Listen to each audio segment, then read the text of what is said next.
Hey folks, welcome back to HeartGold vs. Crystal. We're here in Blackthorn City, and we have a test to take.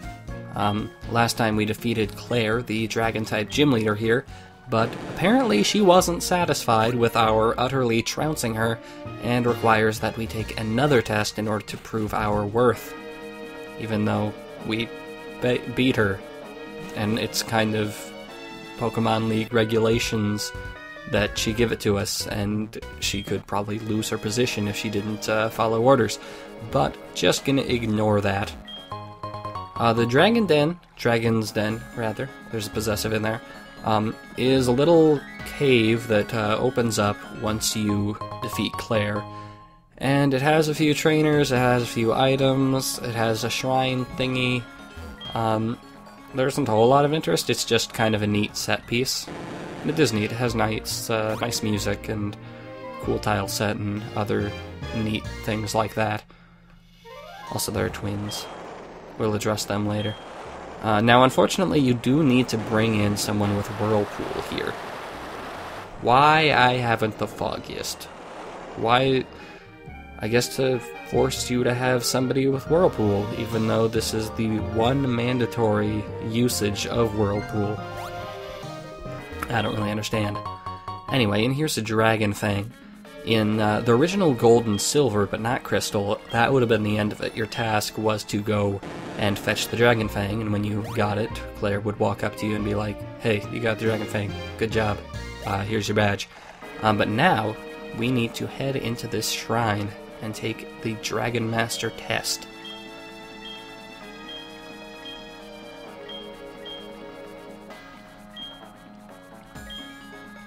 Now, most of these answers are fairly intuitive if you're not a horrible dickhead.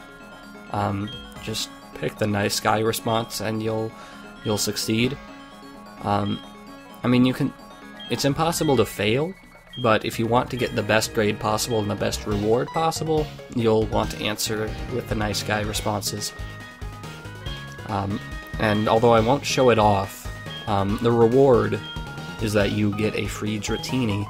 And if you get all the right answers, you will get a Dratini with the special move Extreme Speed, which is an 80 base power normal type priority move. And that's very nice. Anyway, Claire has been put in her place, we get the Rising Badge, and now we can use Waterfall, outside of battle of course. And that'll allow us to go to various places.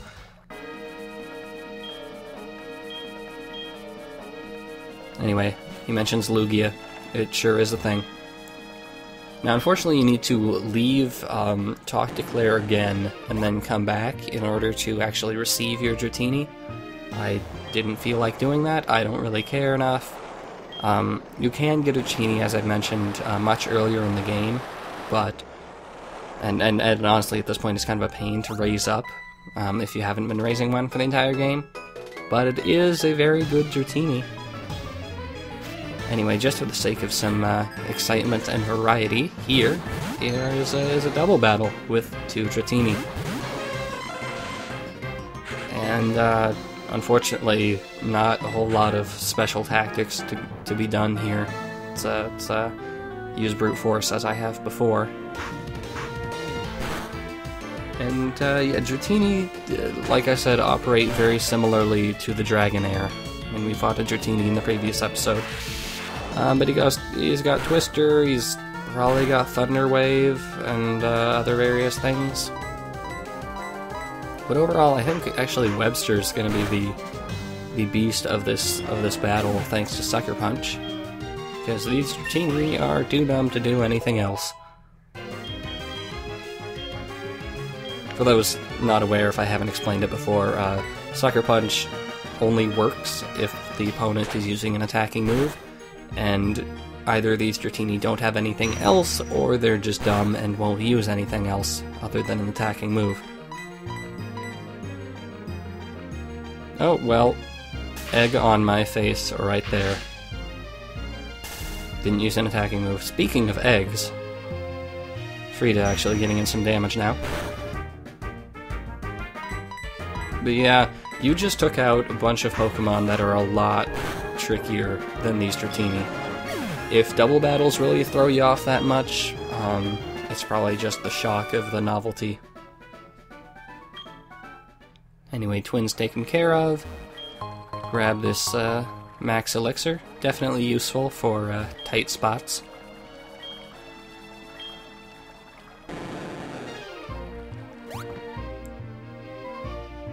And out we go.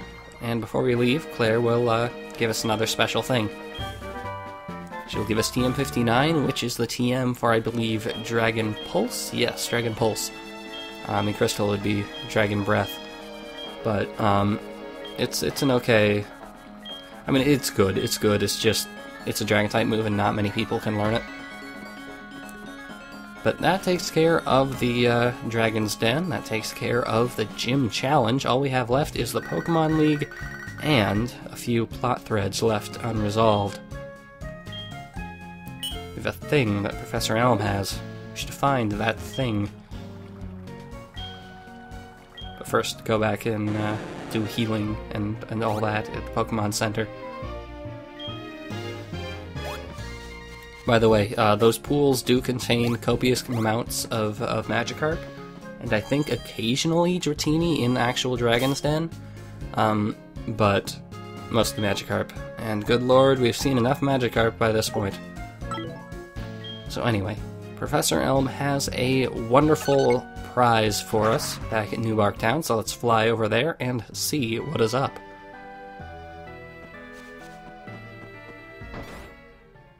Haven't been here in quite a while.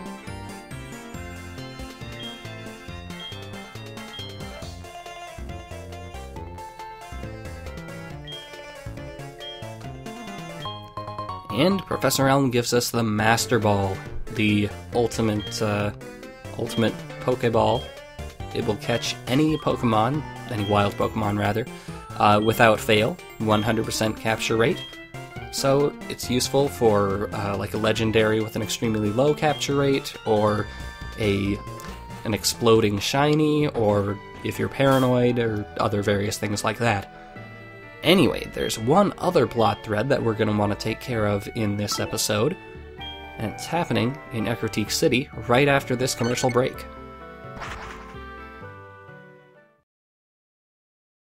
Alrighty, here in Ecruteak. Now, this is a little something that is just temporally all over the place throughout the various games. We are about to take on and fight the Kimono Girls. And you may remember that in the original Gold, Silver, and Crystal, we fought them back when we first went to Ecruteak. But here you have to wait until after the 8th gym. Now, this leads into a side quest involving one of the legendary Pokemon, which in the original Gold, Silver, and Crystal was done after defeating the Goldenrod takeover. But again, now we have to wait until after the 8th gym. Why? I don't know. Whatever. But now the ancient kimono conspiracy has been revealed, and we must take on all 5 of the Kimono Girls right after another in Mortal Kombat.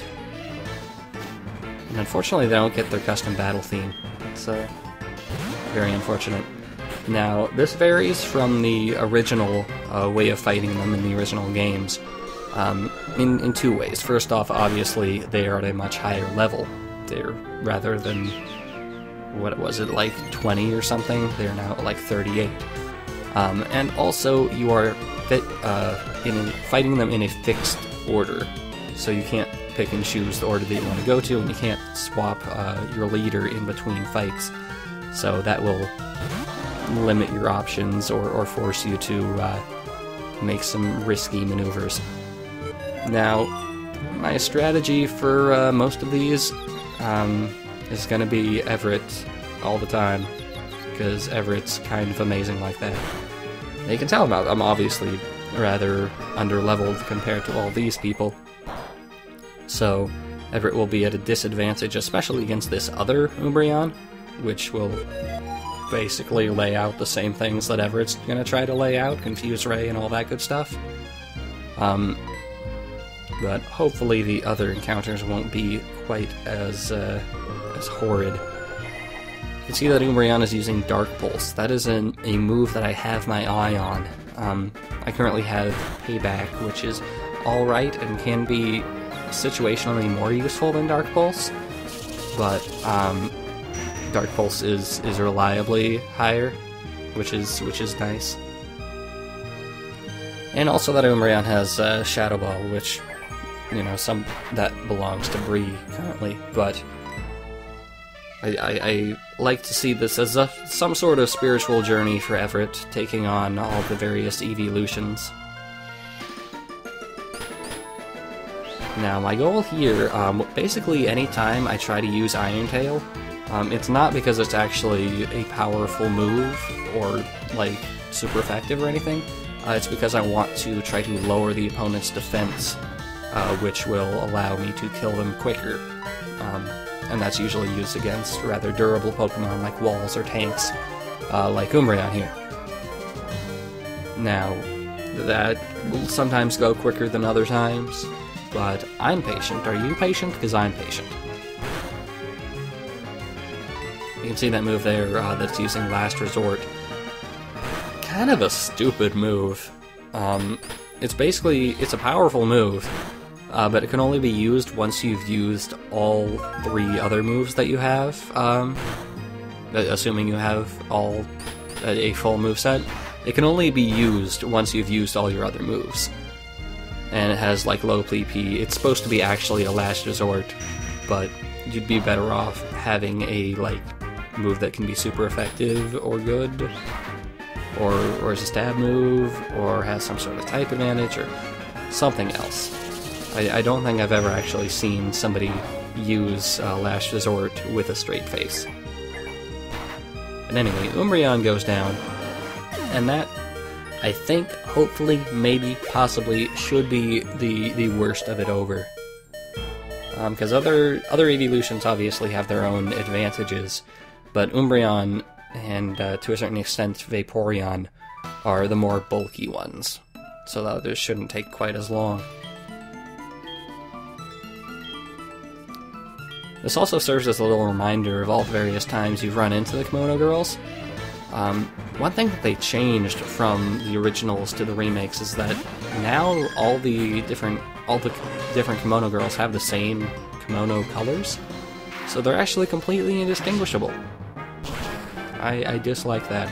I wish that they had all had kimonos matching their evolution, but alas, such was not the case. Anyway, Webster got a little bit of super effective damage on that Espeon, but the problem with Webster is that he has a bunch of great moves against psychic types, and being a bug type would technically have a stab super effective move against them if he had any good bug type moves.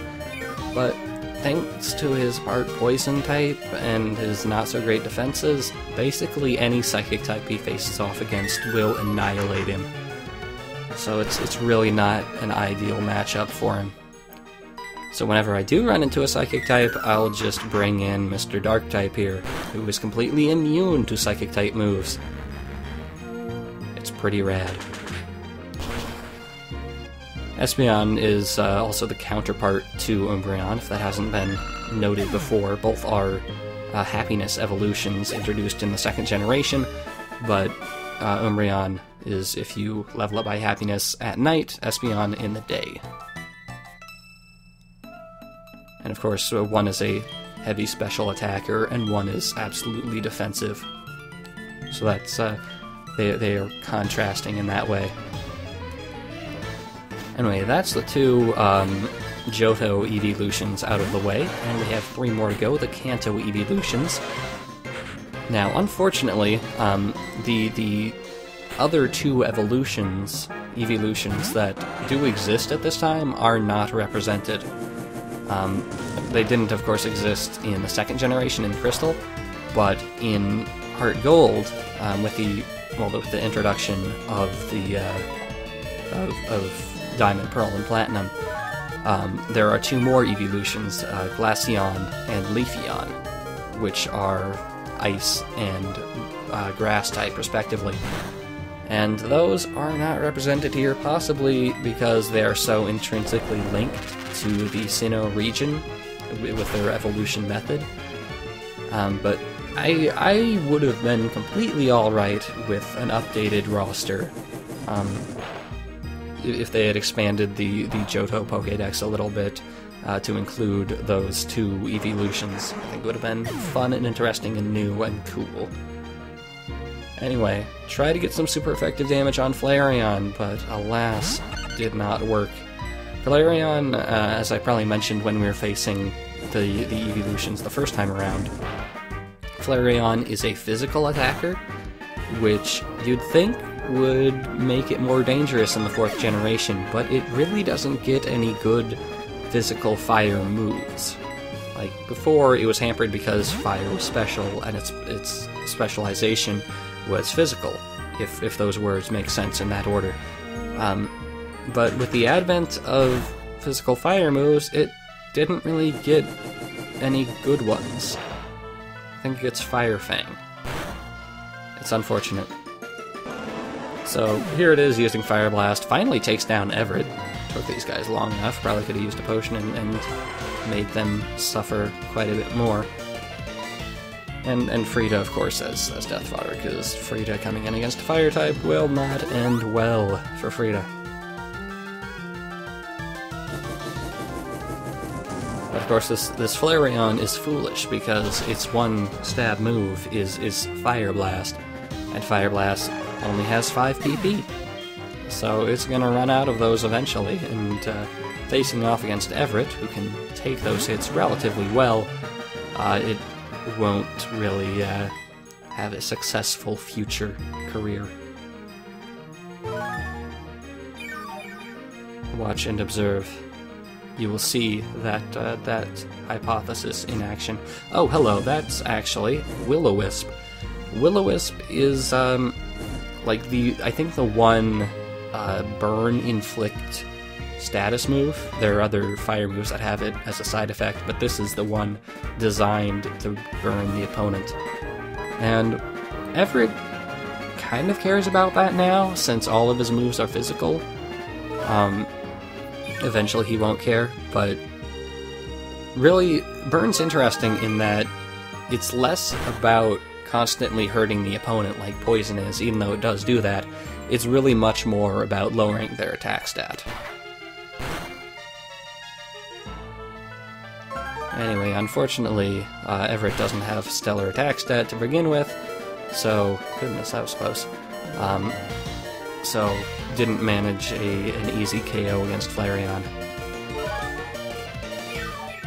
And I think, based on this Flareon, most, if not all, of the evolutions in this little series of fights has Last Resort, I guess, as a move. If you're interested in that. If you're paranoid about Last Resort as a move.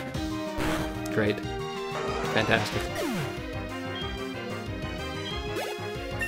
So, that's 3 of the evolutions down, and check out the last 2 after this bonus commercial break.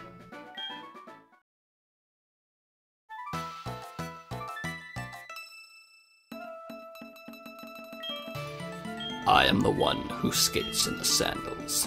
I love that's so melodramatic. I love it so much.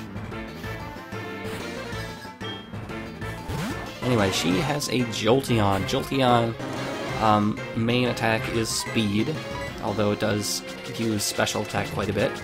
And this one's especially a jerk, because it's fast, it can get in the move Double Team before you basically have an attack opportunity.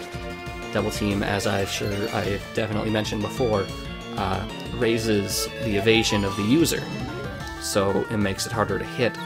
So getting in an evasion up before your opponent has a chance to attack is devastatingly annoying. And then once it's versatile and easy, once it can avoid things easily, it will just dish out Thunderbolts. And Thunderbolt is a pretty powerful move. It's my personal preference against, say, Thunder. I've explained this before, but I would rather have a less powerful, more accurate move like Thunderbolt than I would a powerful, less accurate move like Thunder. And of course that spell is doomed for me here, because that means he will hit Everett every time, but I will not hit him every time. So you saw me trying to get in the Confuse Ray there. My strategy basically with Confuse Rays, as I believe I mentioned in the Claire fight, is to get it so they will lose an attack opportunity by hurting themselves, and that will grant me an extra attack opportunity, which is very useful when my chance of hitting them is less than 100%. Now luckily Jolteon didn't decide to get up more than 2 double teams, if I counted right. Otherwise things could have gone much, much worse. Because the devastating thing about double team is that once you have 2, it's very easy to get in a 3rd. Once you have 3, it's very easy to get 4, and then 5, and then 6. And God help anyone who tries to hit somebody with that many double teams. The more you use it, the easier it is to abuse. It's terrible. Which is why I like to abuse things like that. Shut up, don't judge me. But anyway, Jolteon goes down. It's very fragile, so even Everett can take it down fairly easily when it actually lets its attacks connect. And then, the final Kimono Girl. If you've been paying attention to the evolution so far, we have only 1 left. Also, we only have 1 left. Goodness gracious. Yes, it's Vaporeon. Vaporeon is a bulky water. One of my favorite kind of Pokemon designs is a bulky water type. I love bulky Pokemon in general, but bulky waters are especially nice. So it has powerful moves like Surf. Surf, excellent move. I like Vaporeon a lot, actually. I really do. But I don't know. It's going to be a pain to take down, is what it's going to be, because Everett's attacks won't do much against it.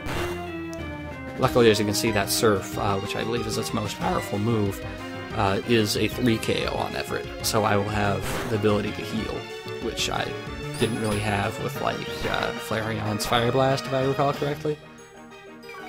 But, yeah, switching to the Iron Tail strategy, like I said, to lower its defense and hopefully be able to destroy it a little bit quicker. Sometimes it works, sometimes it doesn't. Iron Tail doesn't have the best accuracy, and it doesn't have a surefire side effect activation rate, but it's worth trying, I guess. And it does definitely add up. That 1 defense trap speeds things up dramatically.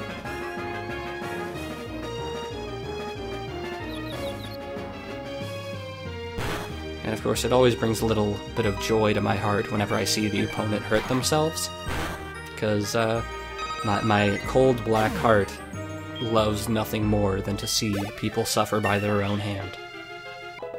But anyway, Everett got a ton of experience from that LOS bait, because he's just kind of my best Pokemon right now, just to be honest.